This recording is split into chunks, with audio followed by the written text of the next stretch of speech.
بسم الله الرحمن الرحيم. الحمد لله والصلاة والسلام على رسول الله وأشهد أن لا إله إلا الله وأشهد أن محمدا رسول الله. Can you guys hear me?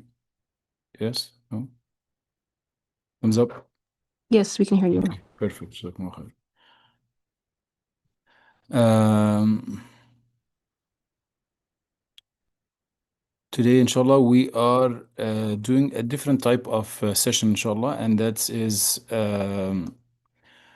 basically we are attempting to address some of the issues that affect us as advocates and people working in the space of advocacy and advocating for relatively difficult causes. And we want to tackle this from different angles. And I did not introduce myself. My name is Khalid Al-Qazzaz, and I'm the executive director of CMPAC. And the audience of today, the people we invited for today, are basically people who are very close to us, volunteers and team members, as well as people who are interested in advocating and working with us as CMPAC and in the advocacy space that we are in. We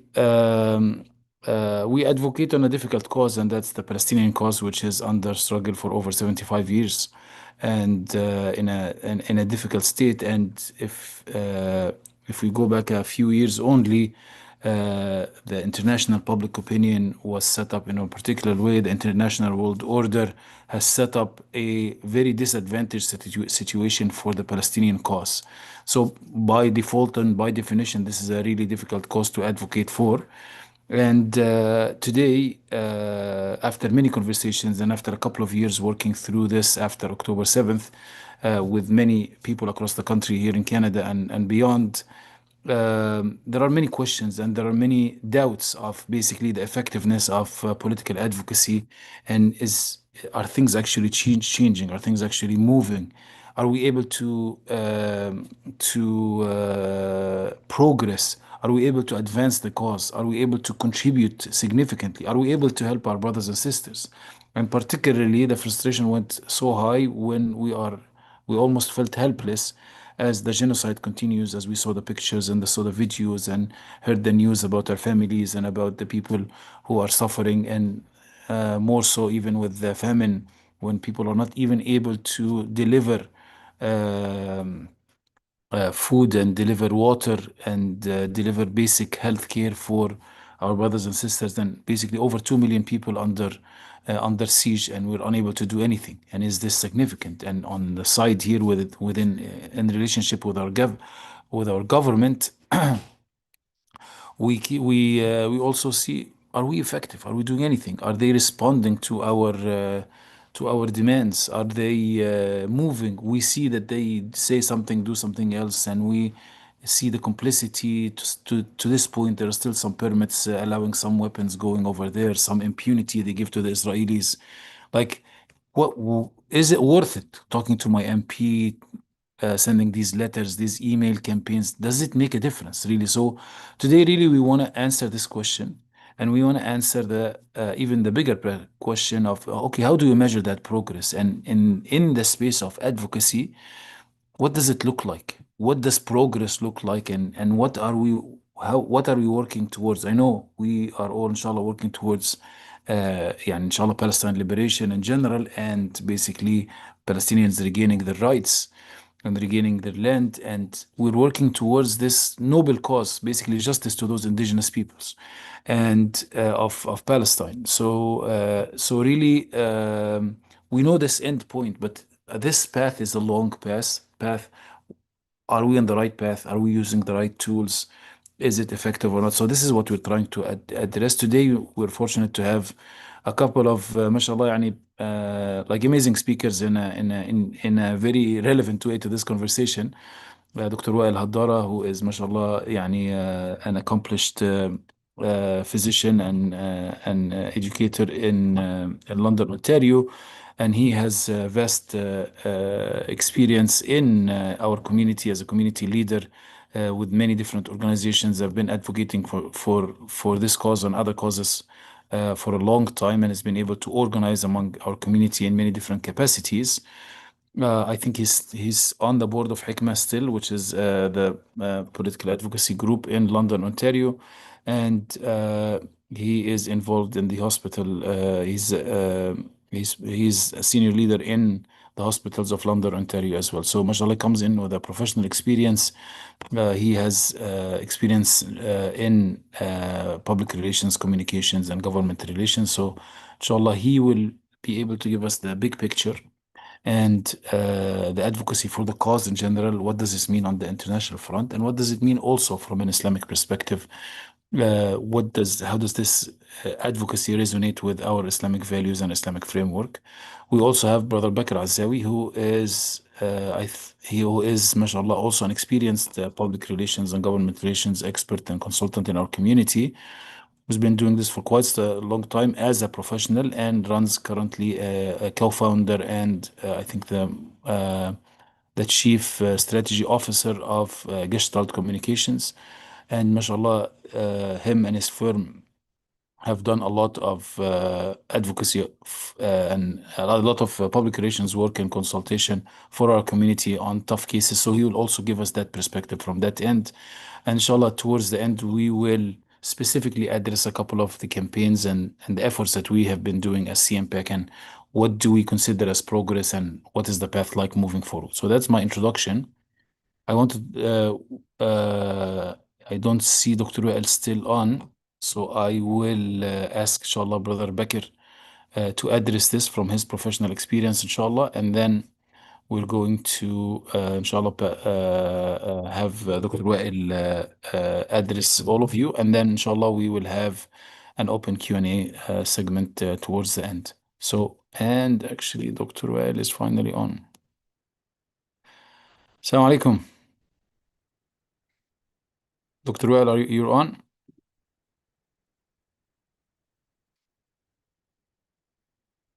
Dr. Wael, let me.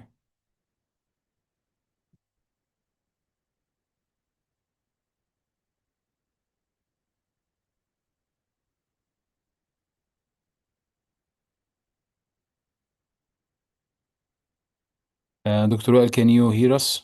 Yeah, I can hear you well. So I did a great introduction for you, alhamdulillah.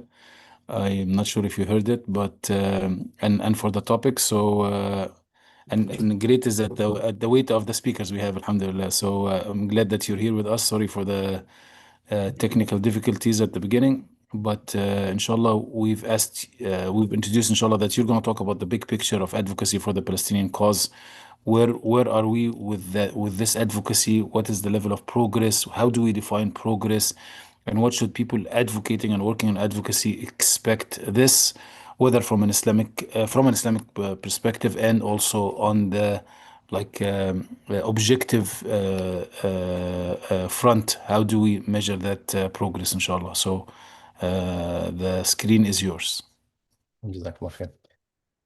طيب، بسم الله الرحمن الرحيم. الحمد لله رب العالمين، والصلاة والسلام على أشرف المرسلين سيدنا محمد وعلى آله وأصحابه أجمعين. I'm sorry about the about the glitch there. But anyway, alhamdulillah, it's fixed. I wanted to sort of share a few thoughts. Yeah, I was a little. The first is that I was a little surprised when Khalid asked me to speak about this because he knows. I don't know if that was part of my introduction. I'm a naturally pessimistic person, or maybe not naturally, but certainly the events of the last 15 years haven't made me any more optimistic. Uh, and so, in some ways, I'm not the best person to talk to you about success. But in another way, I think that we have an incredible degree of success, and that there is so much that is helpful, useful, beneficial, important that has happened just in the last 2 years.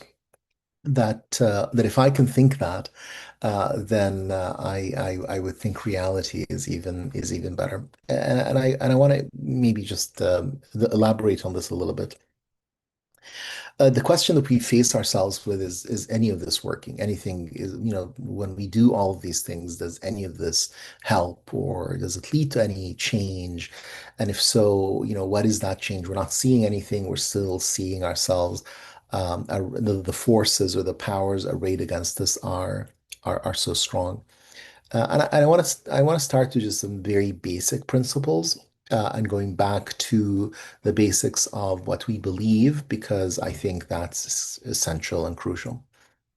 So the first point that I want to share is that we always have to remember that we do what we do not because of what it does, but because of what we are asked to do. And what do I mean by this? Allah subhanahu wa ta'ala in the Quran says, وَكَأَيٍّ مِّن نَبِيٍّ قَاتَلَ مَعَهُ رِبِّيُّونَ كَثِيرٌ فَمَا وَهَنُوا لِمَا أَصَابَهُم فِي سَبِيلِ اللَّهِ وَمَا ضَعُفُوا وَمَا اسْتَكَانُوا. That many a prophet in the past fought along with other people, others with the prophet who were connected to Allah subhanahu wa ta'ala, رِبِّيُّون. And they did not, whatever happened to them, whatever befall them, whatever difficulty they encountered, they were not weakened, they were not discouraged, they did not retreat, but they continued to fight. And in respect to the Prophet ﷺ himself, Allah subhanahu wa ta'ala says, "Wa Muhammadun illa rasulun qad khalat min qablihi ar-rusul afa in mata aw qutil." That the Prophet ﷺ is a prophet like or amongst many prophets. And so is it that if he dies or is killed that you would then turn on your heels? And so we're doing what we're doing, but not necessarily because it is going to achieve something. Although, of course, we are asked to think deeply and carefully and strategically about how to make what we do, achieve something. But fundamentally, we are engaged in the struggle because we are human beings who believe in the dignity of other human beings, who believe in right and wrong, and who believe that the difference between a good person and a terrible person is whether they speak up for the truth, right? So and if we lose that, if we are defeated in that, then we're defeated in our very humanity, right? And that's what we are trying to not allow. We're trying to assert our basic humanity through this understanding that we have of the word of Allah subhanahu wa ta'ala. So that's the first piece, right? Is that we, the success metric here is not about what happens in the world, but whether we are able to continue and push forward even in the face of resistance. The second piece is that we really have seen incredible changes in the last couple of years, and I think I suspect, I hope that we all are seeing them. I my news diet is generally either the Washington Post, the New York Times, the Guardian, or the Times of London, and then Haaretz or the Times of Israel. Those are the three sources that I read, or six sources, but three kind of sort of places that I read on a daily basis. Basically, I scan the headlines for at least three of those sources every day. And I try and change it a little bit. You'll notice from the headlines that now the Washington Post and the New York Times are both center to center left. I haven't quite gotten myself to read Breitbart News or Rebel News or anything like that, but certainly the Times of England and the Times of Israel are both right-wing publications, and so I try to vary my input a little bit. And I can tell you that, quote unquote, on the other side, the perception that the last 2 years have been disastrous for Zionism, for Zionist supporters, for the Zionist cause, and even for the cause of the state of Israel itself, is palpable. Right? And so when you see a newspaper like the Times or the Jerusalem Post or Haaretz talk about the idea of can Israel survive, right? That is a question that has never been posed. It has never been imagined outside of a very small circle of people that believe that might does not make right. And it has never been a question within the Zionist project. But there are opinion pieces, several opinion pieces, not just one or two or three, that are dissecting all of the reasons why the state of Israel may not be able to continue. Right? And at the heart of that is the loss of the narrative. right? For years and years and years and years, all of you are way too young to remember the dashing. Does anyone, does it, I don't know if I can interact with people, but a famous actor by the name of Paul Newman died recently. Paul Newman was like a major screen figure in the 60s and 70s, and Paul Newman was the hero of a movie called Exodus, which was based on a novel. And it was about essentially the building of the state of Israel. And it was this heroic narrative of, people fighting against all odds, the desert, the Negev, Naqab, blooming from a desert into green, the technological miracle, the multicultural society, the respect for human rights, the only democracy in the Middle East, and it was just one nauseating trope or lie after the other, but people believed it. Um, and and that has been the story from 1948 really until the 1990s, that the narrative, the tone was set by the Zionist project. And at the end of the day, if there was a problem here or there, it was a problem here. There was a minor thing, it was an exception, it was, a sideshow. But the Zionist project was sacrosanct. And it was its values were the values of the Western world. That country was an outpost of the Western world. That region was a region of barbarism and so on and so forth. That began to change a little bit in the 1990s and the 2000s, um, with things like the BDS movement and other things, but it really has accelerated in the last 2 years. Now, we can say that the standing of Israel has fallen because of its actions, not because of our actions, right? That the world, as Trump said to the prime minister of Israel the other day, he said, you can't fight the whole world, right? The whole world is against you. So so we can't take credit for that in the sense that it isn't our doing, it's their doing. It's all the terrible, terrible, terrible things that they have done that have brought their standing down in the world. But what we can take credit for is the alternative, right? So they're losing the narrative. It isn't automatic that the right narrative takes hold. That takes an incredible amount of work. And that's the work that you have all been doing, in Canada, the people that other people have been doing across the world. And it is that, the creation of or the introduction of another narrative rooted in the right and the humanity of the Palestinian people, the notion of right making might and not the other way around, the idea of justice, the idea of accountability, the idea of humanity, the idea of solidarity, the need for individual responsibility and accountability, the need for each human being in a society to stand up and be counted, and to do so for the right reasons and the right things and the right causes, not for genocide and other things. Right? So that is the work that has been done, and that is why that narrative is taking place. It isn't, like I said, we can say, fine, they've lost part of the story because of their actions, but it isn't automatic that the counter narrative, our narrative, would take hold. That took and is taking a lot of work, but it is succeeding. Right. And so we begin to see this, on the ground.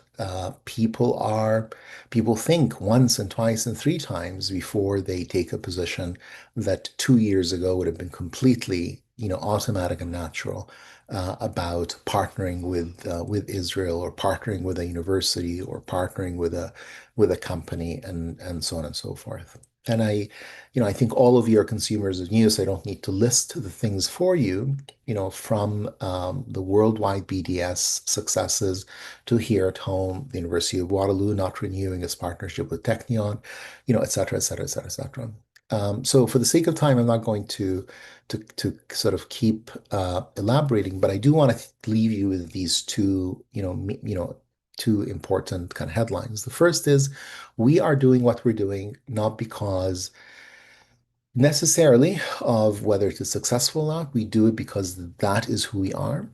And if Woodrow Wilson can say something along the lines of, I would rather fail in a cause that I know will ultimately succeed than succeed in a cause that will ultimately fail, then we're more deserving of that attitude and that approach. But then the second piece is that there have been successes, and those successes are massive. And they were unimaginable just 2 years ago. And it isn't just because of the brutality of the other side. It is because of the work and the advocacy and the narrative that we have been trying to set here, and that is all your work, really.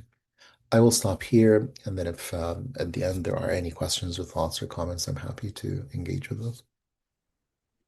جزاكم الله خيرا دكتور وائل. And I didn't want to break the secret that you're the pessimist in the room. I'm the exact opposite. So alhamdulillah, we balance each other many times. And if that's the assessment of you, then we're in very good shape, inshallah. So that's excellent, inshallah. Barakallah feek and jazakum Allah khairan for this comprehensive insight. And I'll pass it on to Brother Bakir to give us a glimpse of the PR world and how do you guys measure success and how does it work as it relates to these specific causes, and if you can also shed some light on the work with politicians and what do we try to achieve with these politicians, inshallah. So I'll pass it on to Brother Bakir, inshallah.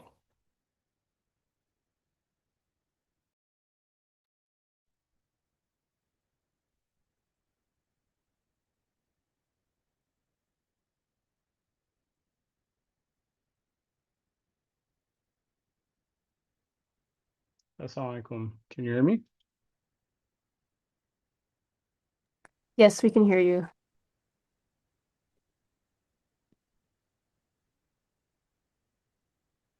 Okay, perfect. Jazakumullah khair. Thank you all for being here today. You know, I gotta say, Khalid, you've asked a lot of me today.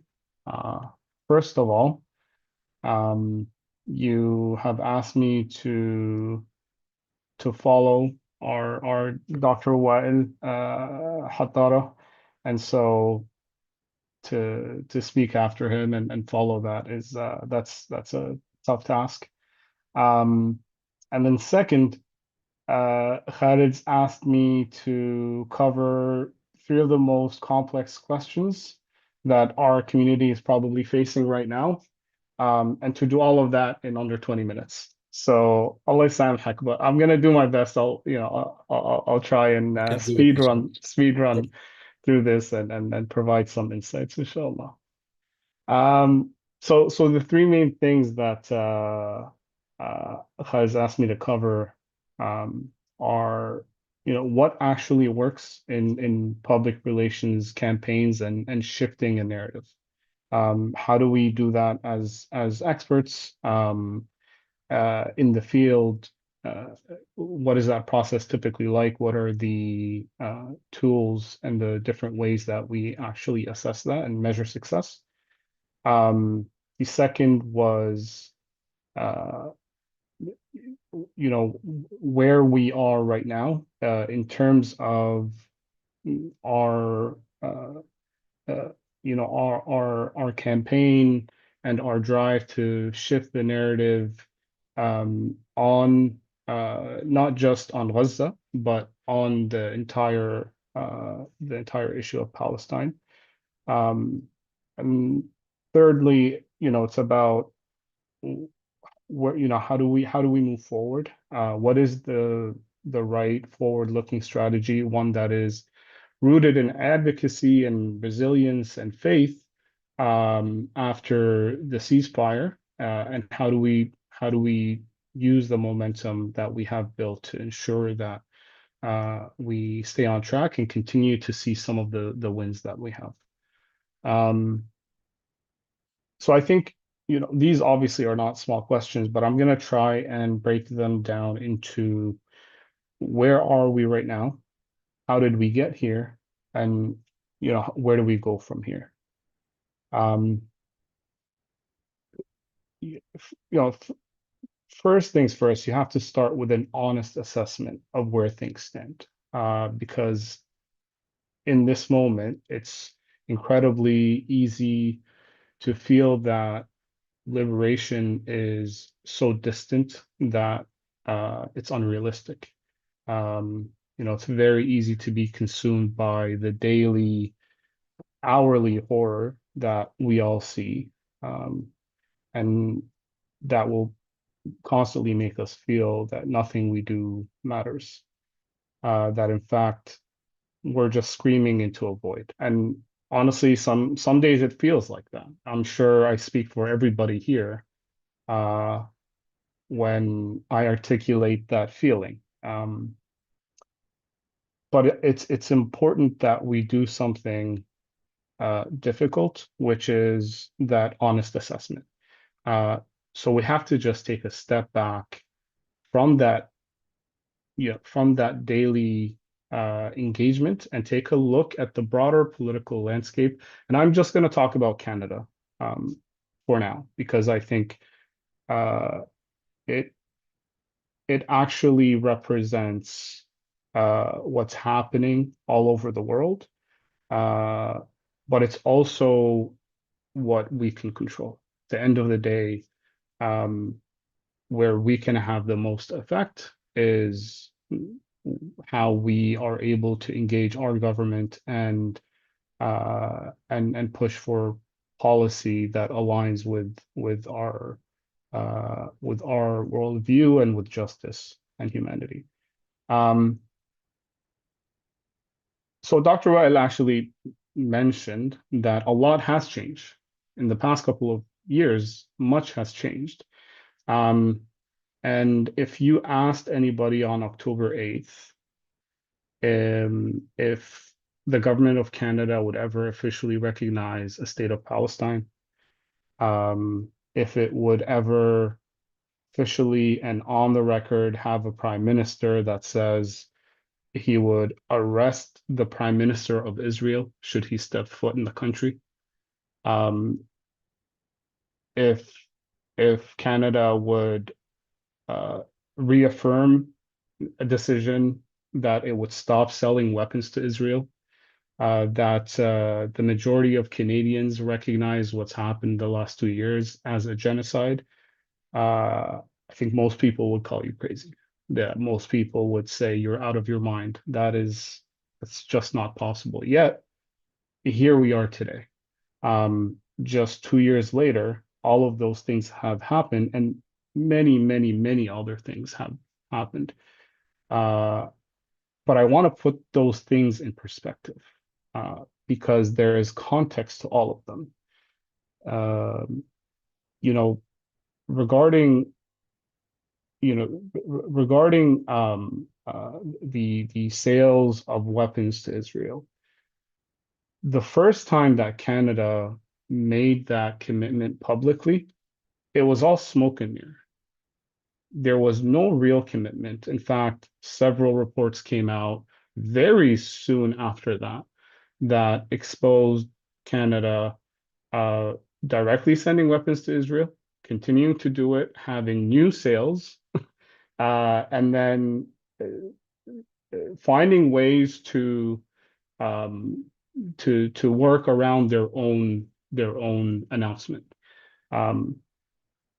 Yet a couple of weeks ago, we had our foreign ministry essentially recommit to that and commit to being more transparent. And they used language that was more, I think, that was more honest in how they have treated this entire situation. But those things, again, they didn't just happen. Honestly, these things happen because advocacy has an impact. And this is something that I've seen over my entire career. I see it every day.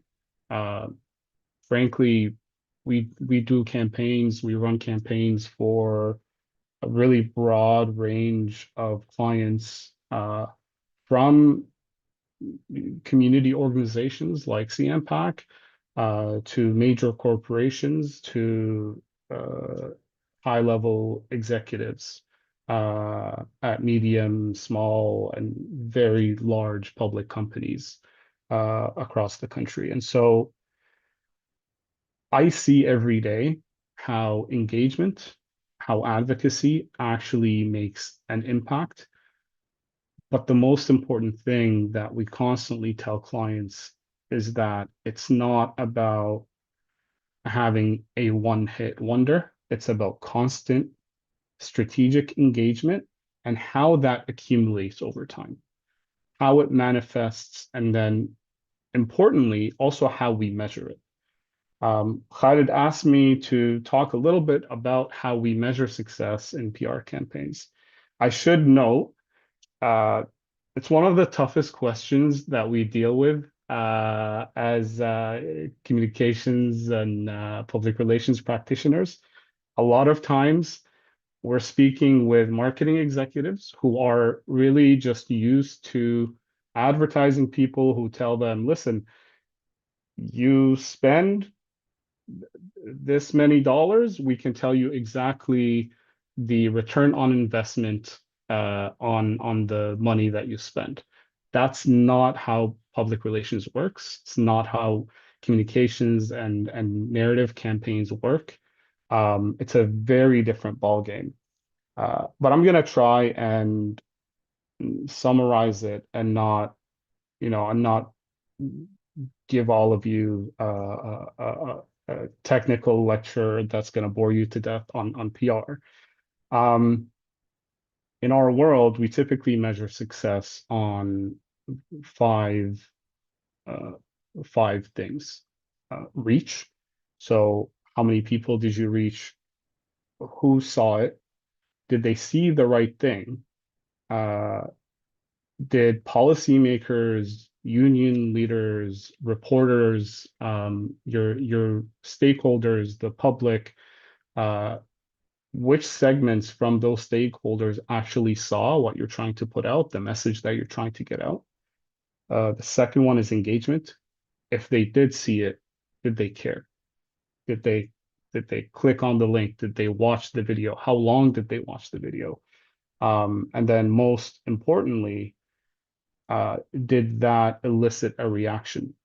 Any kind of engagement is measured. Any kind of engagement um, has to be understood, and we need to understood what drove that engagement.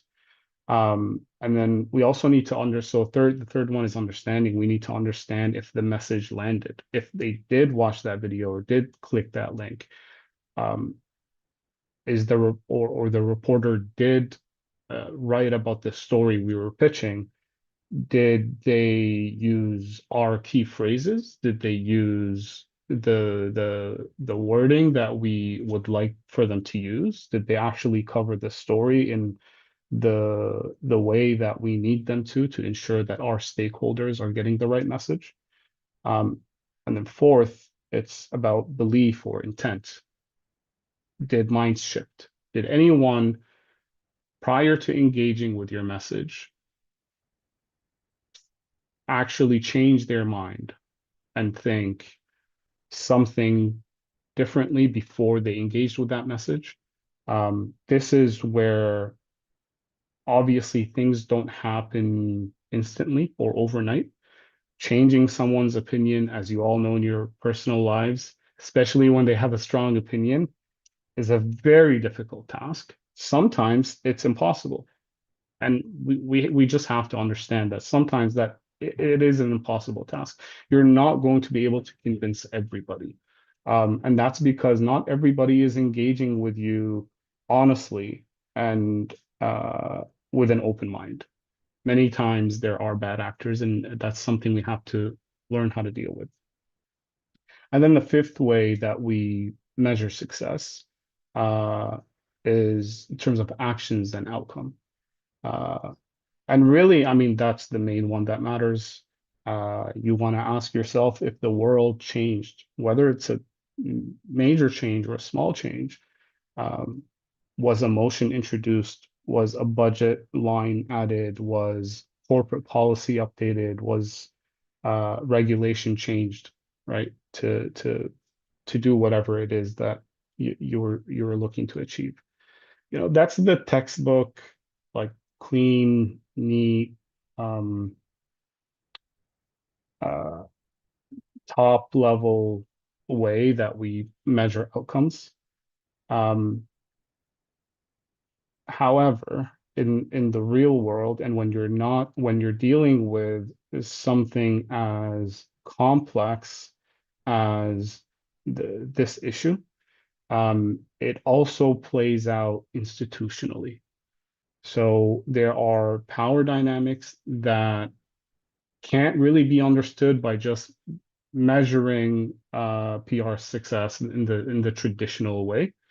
And so you also have to understand who the gatekeepers are, who's setting agendas, if there is any elite uptake of your messaging, if you're able to uh, build coalitions and find a path to decisive milestones. Um, and so when you look at all of these things together, you go from theory to understanding how to turn your activism and your advocacy just from a feeling into an actual process. You create a measurable way to chase to actually achieve every policy that you're chasing. And I know Khalid is going to talk about CMPAC, and he's going to talk about some of the success and some of the campaigns uh, that CMPAC has taken on in the last couple of years. But I want to bring it back and talk about how CMPAC has actually done all of these things in a way that's very different from other community organizations, and really different from how we as a community have been engaging politically and with the media from 2015 or even 10 and 5 years ago. It's a completely different paradigm. Before I get to that, I want to also provide some context, as I said, on changes that have occurred in the Canadian political landscape. If you take the official mainstream media narrative about the changes that have occurred in Canadian politics in the last 2-3 years, it's really a simple story. The collapse of Justin Trudeau's leadership occurred because he just became increasingly unfavored by the electorate because of inflation, because of increased living costs, because of our weakening economy, because of the perception that he was not able to deal with Donald Trump. These are the main things that are talked about in our mainstream media. But I have to make something absolutely clear. The collapse of Justin Trudeau's leadership was not a natural disaster. It was a man-made one. And frankly, to Dr. Wael's point, a lot of it was mistakes that the Liberal Party made under his leadership, decisions that they made, intentional decisions. And so I don't think we can take credit for that happening. But I know that there were many moments, pivotal moments, where the community actually played a really significant part in what transpired, in the political changes and developments that have occurred in the last year and a half or 2 years. Just to break down two really quick examples. Most in our media space will say that last summer's by-election in Toronto, where Conservatives picked up a very safe Liberal seat, was essentially the moment that Justin Trudeau's leadership ended, ignoring what happened 2 months later, after he had actually survived essentially a caucus revolt and shut down any dissent in the party. There was actually another by-election in Montreal in a riding that should actually have been more impossible for the Liberals to lose than in Toronto Centre. Yet they did lose that election, and there were concerted community efforts from our community to support the NDP candidate, who did not ultimately win, but took a significant chunk of support from the Liberal candidate there. The Bloc ended up winning that election, and I think I can very safely say that that really was the final nail in the coffin for Justin Trudeau's leadership of the Liberal Party. What happened after that was really just him holding on as long as he possibly could. He constantly tried to push back, but the internal pressure, again, media did not typically report on what happened. They did report that there were essentially caucus revolts, and his MPs privately asked him to resign. However, if you asked many of those MPs what their reason was, they will tell you one of the biggest reasons they were pushing back is because they felt the pressure from their constituents. They felt the pressure on Gaza. They constantly heard your emails, your calls. They heard from some of their longest supporters from our community who pulled back donations to their campaigns. Some of their volunteers who told them that they would not be supporting them in any way, shape, or form.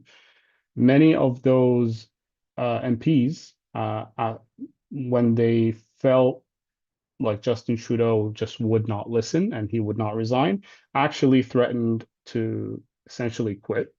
They said they would not run for re-election. Many of them said it publicly. Most of them reversed course and they changed their mind once they had new leadership, which just goes to show that they weren't resigning just to spend more time with their family. They knew that they had no chance of winning, especially in certain constituencies where our community has a high voter turnout. And so, those are just two quick examples of where our advocacy and engagement actually played it was a factor. I'm not going to say, I don't want to say that Trudeau was just unpopular because of his position on Gaza, but that was a major factor. It's also one that wasn't really covered by our national media as much as it should have. Again, there are many reasons for that. I know Khalid wanted me to cover that, but there's just no way that we can get through all of that in 20 minutes.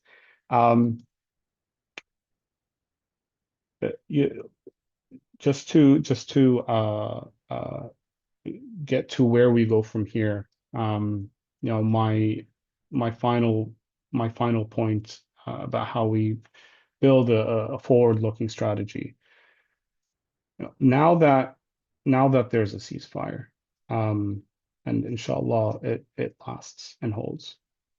It's not a pause. It's not time to go home. This is the beginning of the next harder phase of work. That's really what this represents. For decades, our community has operated primarily as passionate activists, if they did act, or as hobbyists, people who have just been loud and passionate and reactive. That has to come to an end. Moving forward, we need to, in order for us to actually become operational and an effective force politically, we have to do this at an institutional level. And I think that's what makes CMPAC's model and its advocacy effective. Again, I'm sure Khalid will speak on this, but that model will work for our community because it's built on certain pillars. CMPAC's work is strategic. CMPAC, I know for a fact that they sit down and think about the things that they want to accomplish. And what that does is it allows you to stop chasing after every insane narrative that either the other side or folks in the media like to posit.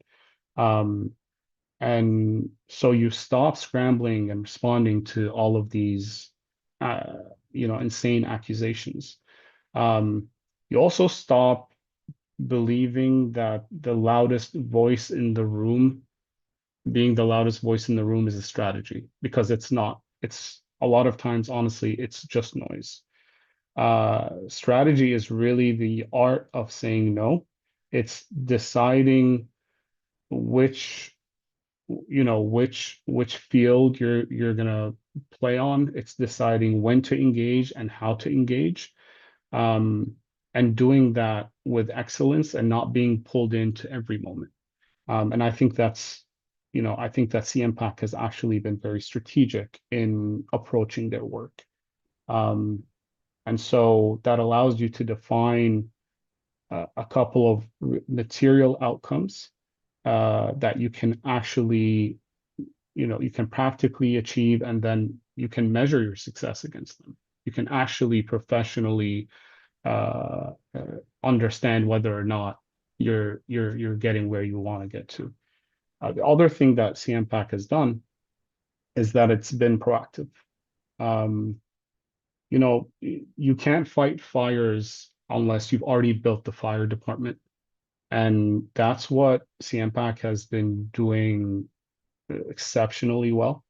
The past couple of years, they really focused on building capacity and ensuring that when they need to flex their muscle, that it's there, that they have media relationships so that they can use them when needed. You're not going to be able to get an editor on the phone,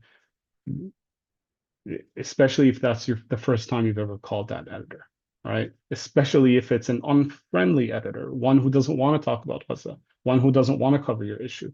But building those relationships, taking the time to build out the infrastructure, is extremely important in being proactive, and that's what CMPAC has done. It's also connected to grassroots. That builds institutional credibility. And obviously, that credibility flows from an authentic connection to the community. All the folks on the call, really, community, all of you are the ones that provide real strength to an organization like CMPAC.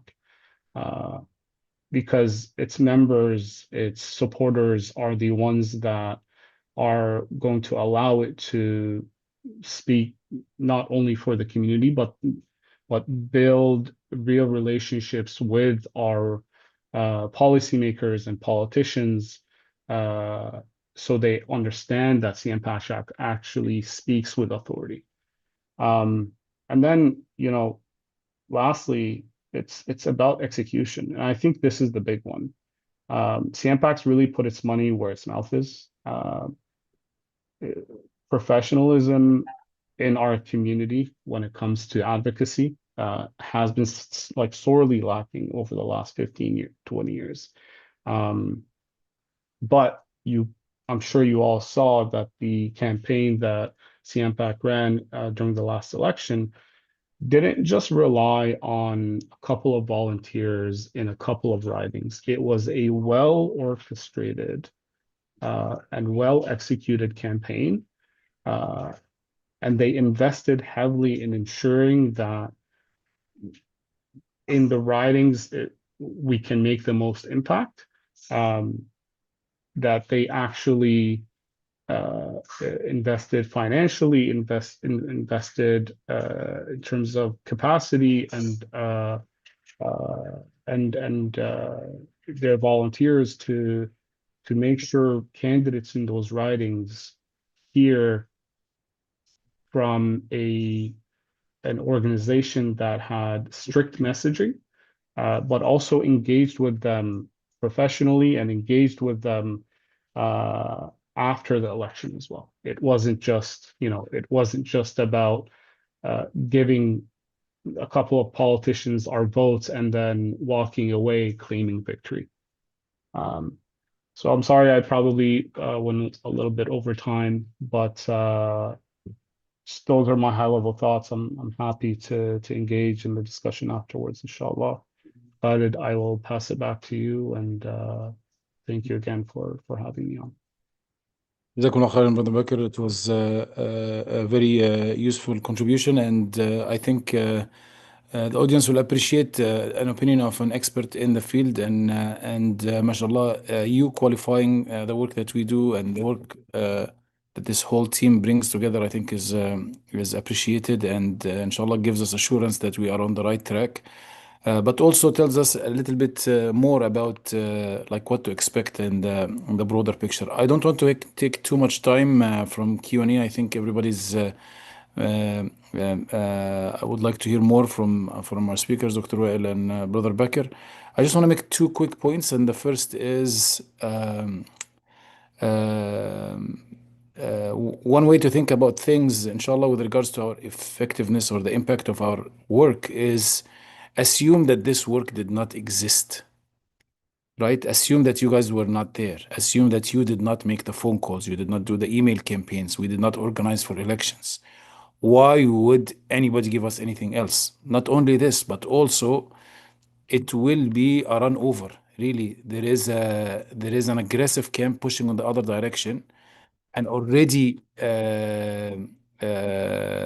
complicit political infrastructure and community that is already aligned in the other side. So it is really the bare minimum is actually to show that our community was alive, that our community reacts, our community is angry, our community knows what it wants, and so on. So I think the bare minimum is that this is what you actually show, that we're alive, that we have an opinion, that our opinion matters, and that we are principled and will stand our line, stand our grounds. And this is exactly what you all did, mashallah alaikum.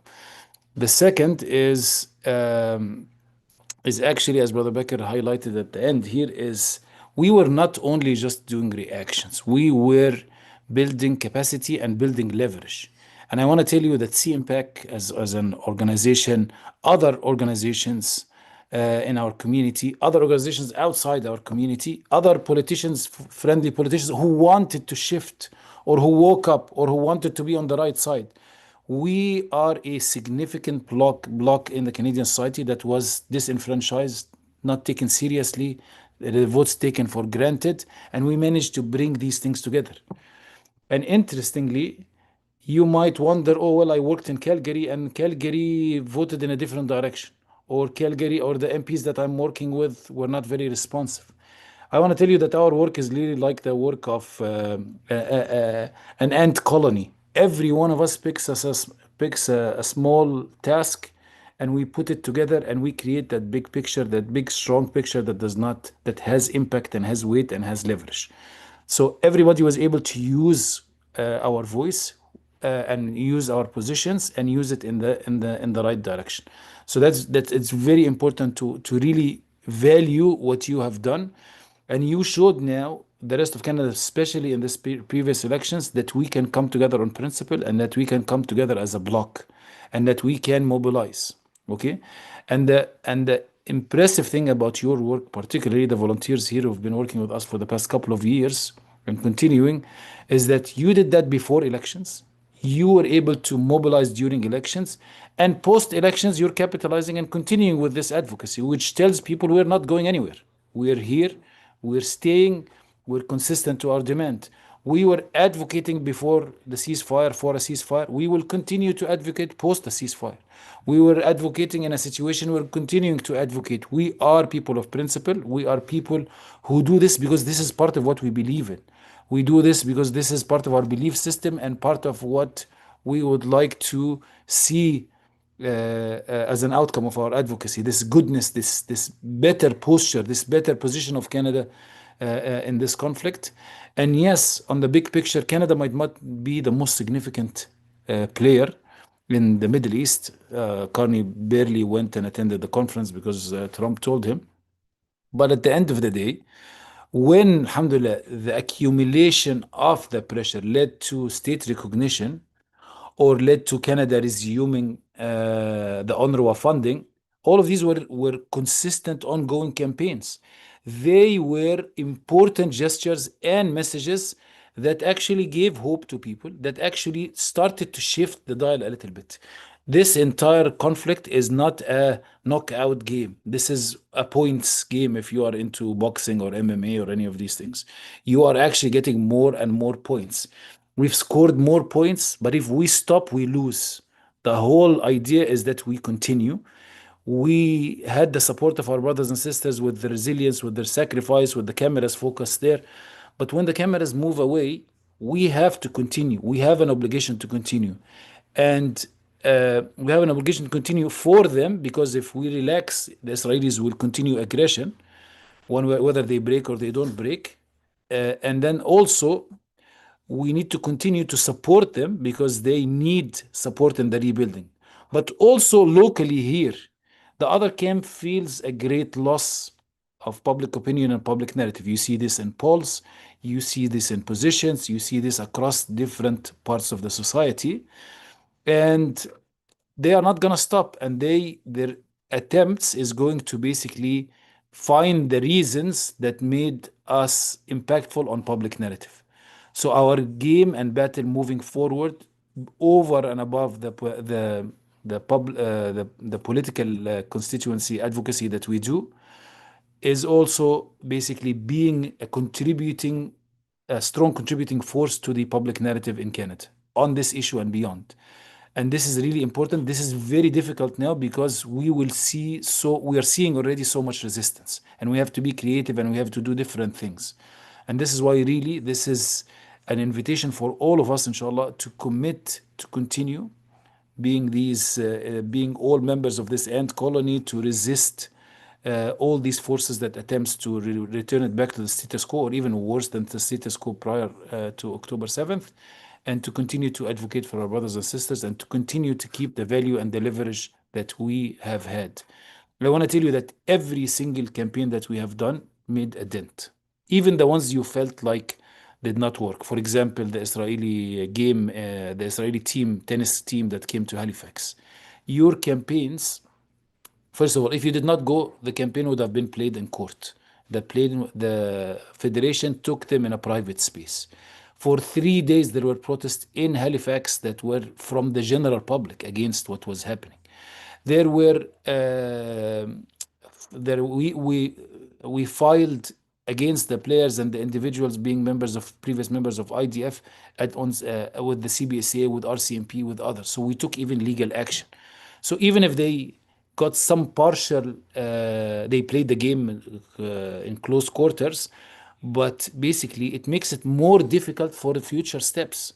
So imagine if we have not taken these steps, the future steps become easier, not less. So it's really important to value the work that we do and each step that we do. And then finally, I want to just assure you that first of all, that what you do is you do for Allah subhanahu wa ta'ala, and He sees your intention, even if it's not fully executed.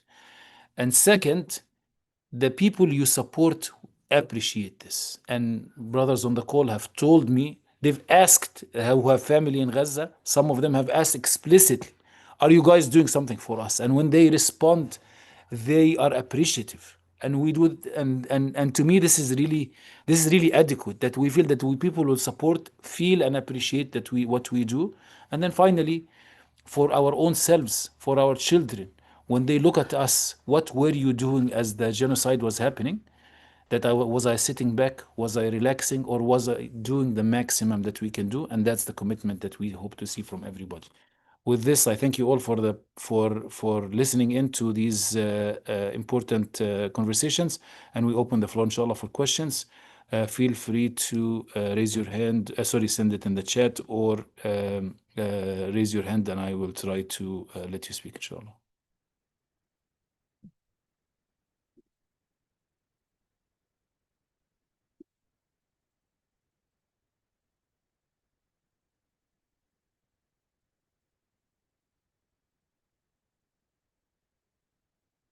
Any questions?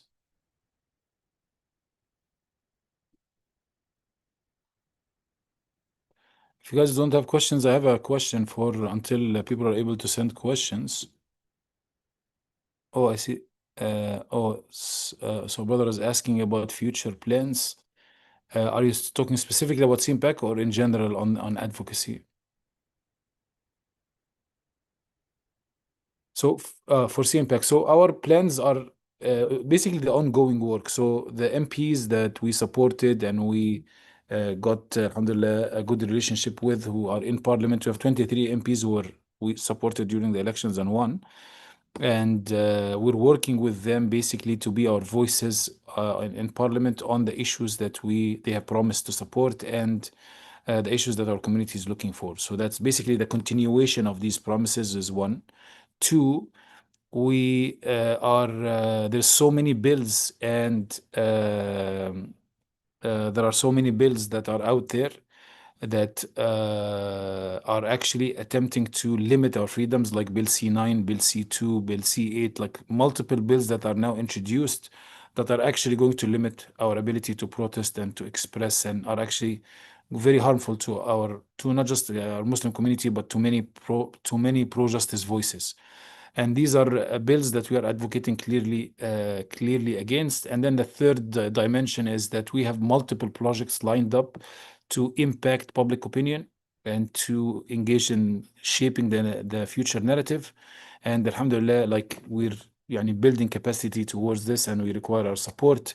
And as we do this, we have the constituency advocacy work that many of you here are involved in, where you engage with the MPs and you educate your MPs consistently, and the Mobilize for Gaza ongoing campaign about basically getting more people mobilized to speak and to engage in public discourse.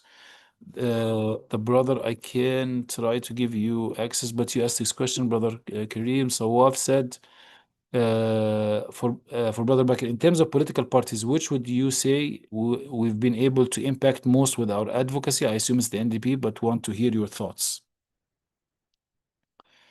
That's for Brother Bakir. Well, I'd say the parties we've been able to influence the most are the ones that we engage with, and the ones that we engage with the most. Because honestly, that's what it comes down to. The NDP has definitely been, influenced by the community. However, if the vast majority of our community actually, like the political actors in our community, I'd say the vast majority of them engage on a consistent basis with the Liberal Party. And that's where you see the biggest shift. As I mentioned, that's why you see the recognition of Palestine. Media narrative over the summer focused on the fact that Canada was part of this block of UK, France, Australia, in its recognition of the state of Palestine. But we always have to understand, at the end of the day, all politics is local. Yes, there are international pressures, but our biggest ally, the US, was publicly against this move. And it wasn't because we're closer to the UK and France and Australia that we made this move. It's because our leadership, our political leadership, understood that political winds have shifted, their constituents, their voters, their own supporters have been pushing for this for a long time, and one of the reasons they lost a once upon a time incredibly popular leader of the Liberal Party is because of his inaction on this issue. One thing I failed to mention last year, before the right before and during the campaign in Montreal, the by-election in Montreal, 100 political staffers, the majority of them being Muslim, they wrote and signed a letter to the Prime Minister's office saying that they would not be participating in supporting the Liberal candidate in the by-election. That's a huge deal. That doesn't happen. Like something like that does not happen every day, especially in Canadian politics, where the vast majority of people honestly just follow the party line. That's our political system.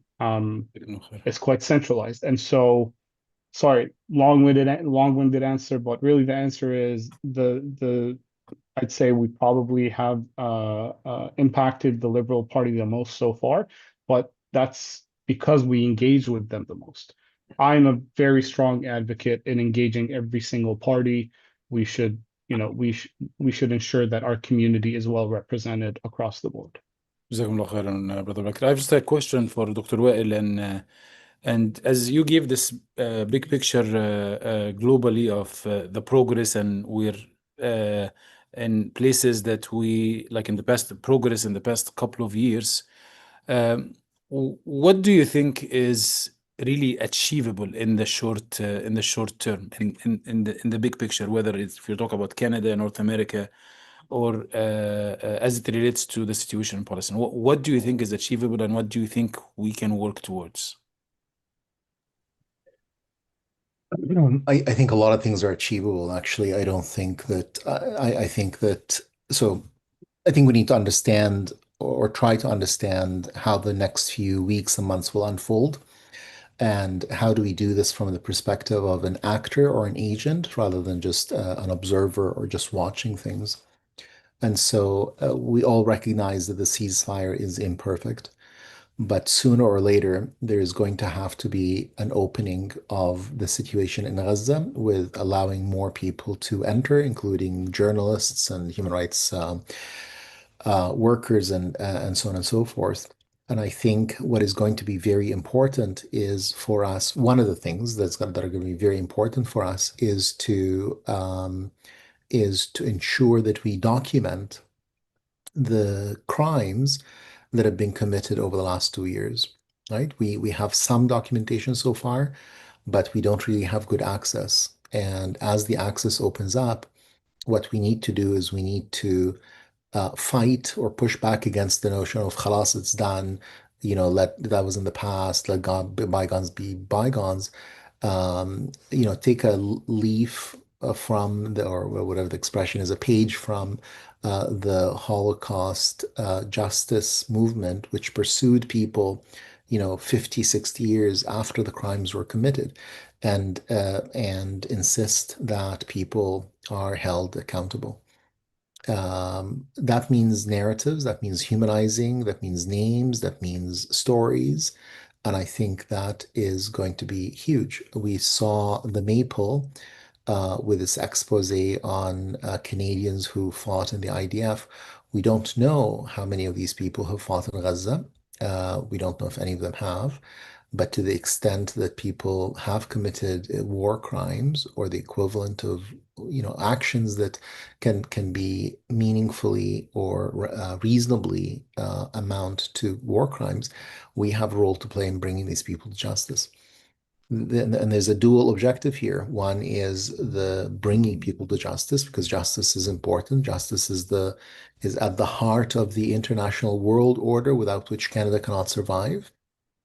But secondly, it's about seizing the narrative again. The more we are able to push and people to remember the atrocities that have happened, the less there is room for other things, right? So we need to dominate this stage. The other thing that is doable and achievable is that is helping rebuild Gaza. And just talking about, I mean, let's take some very non-controversial things like we all recognize that there's been scholasticide and a genocide directed towards the healthcare workers, for example. So universities have been decimated. Presumably schools have as well, but also hospitals in the healthcare system, physicians, and so on. And so pushing our institutions in Canada, universities in particular, to partner with their Gaza counterparts in order to rebuild those institutions then establishes a connection between Canada and Gaza, Canada and the Palestinians, and it does so, like I said, on a very I mean, I can't imagine who would object to us helping rebuild and restore education and healthcare in a place like Gaza.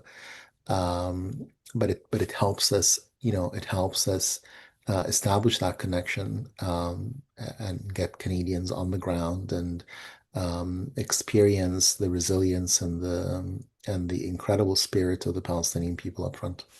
So those are just two examples. I think the challenge isn't going to be what can we do? The challenge is going to be of all of the many things that can be done, where can we put our energy and our efforts and our limited resources?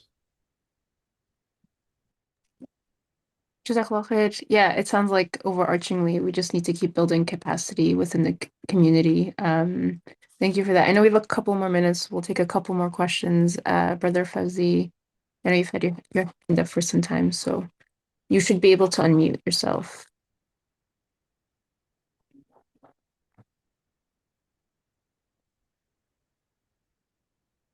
Brother Fawzi?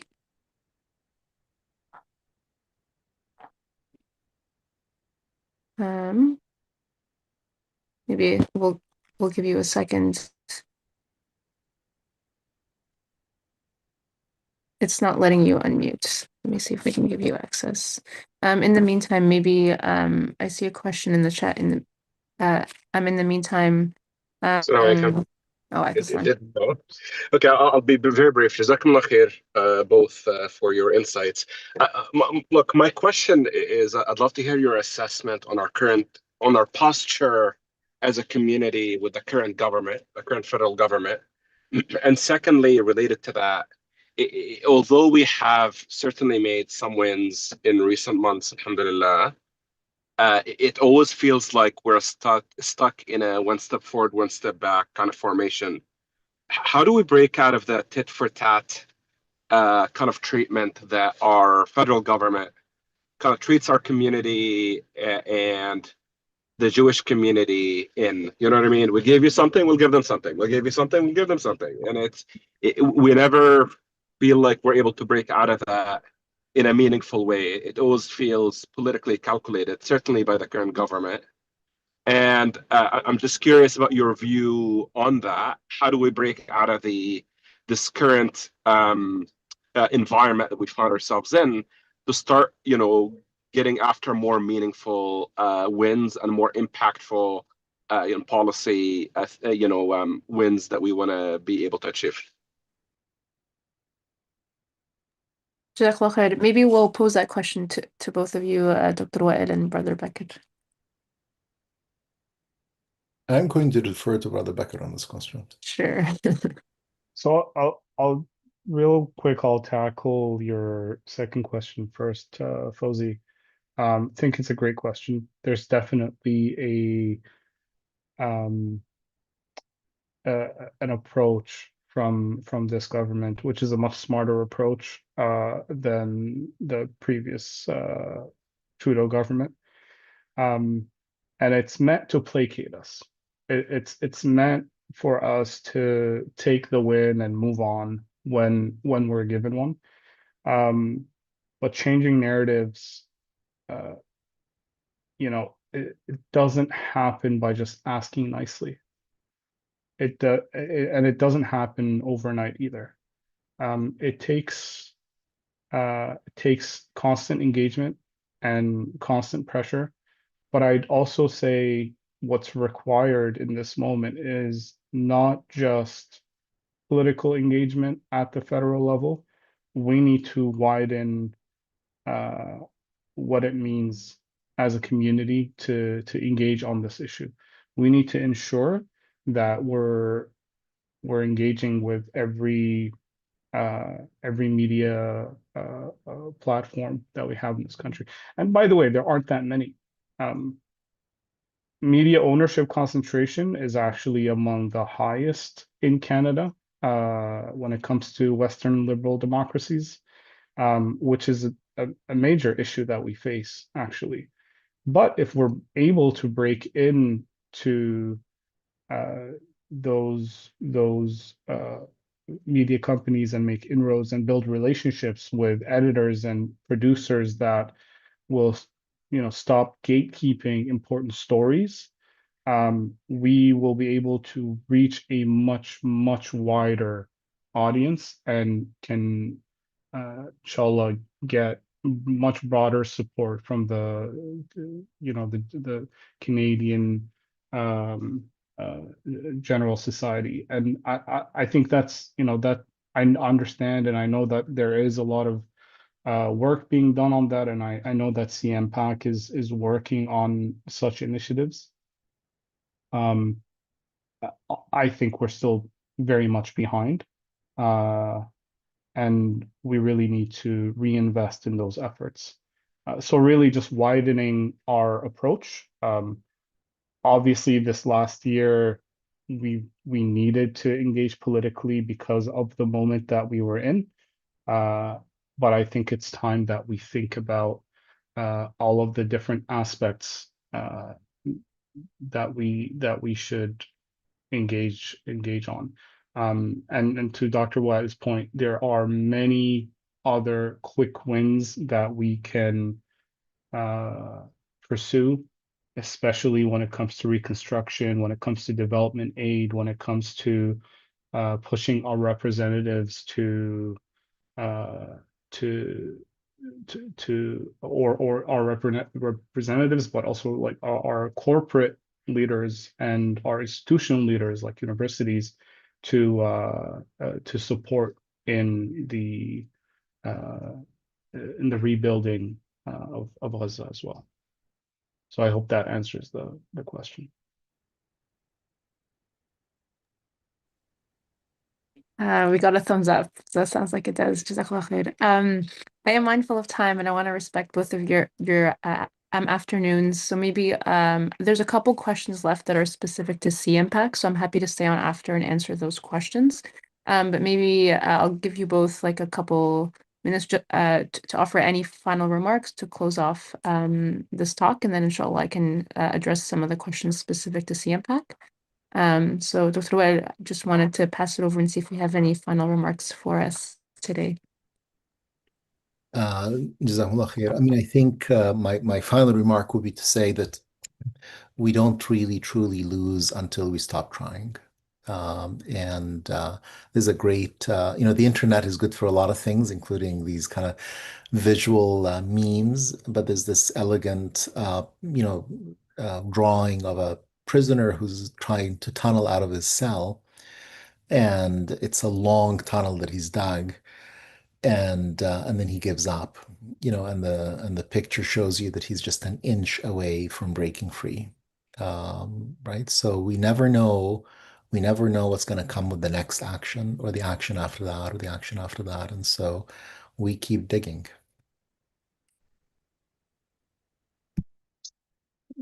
Well, Dr. Wael, I could not have said it better myself, honestly, that I think that really is the core message. This change does not happen overnight. To Khalid's point, it's not going to be a knockout uh, punch or match. It's a marathon. This work never ends. This fight for justice is never going to end. In this dunya, we will constantly have to strive to make the world a better place, and that's our calling. But so long as we do our part, we do it responsibly, we do it to the best of our ability, then Allah subhanahu wa ta'ala will work in ways, in mysterious ways that I think we will always be amazed by. So yeah, I second Dr. Wael's point. It's about constantly renewing our intention and continuing the fight and doubling down. Because being hopeless and giving up is just it's not who we are, and it's not what we practice in our faith. Yeah, Jazakallah khair to both of you for all of your remarks. I think it's a good reminder that we don't control the outcomes, Allah subhanahu wa ta'ala does, and that we're only responsible for our actions and what we do with our time here.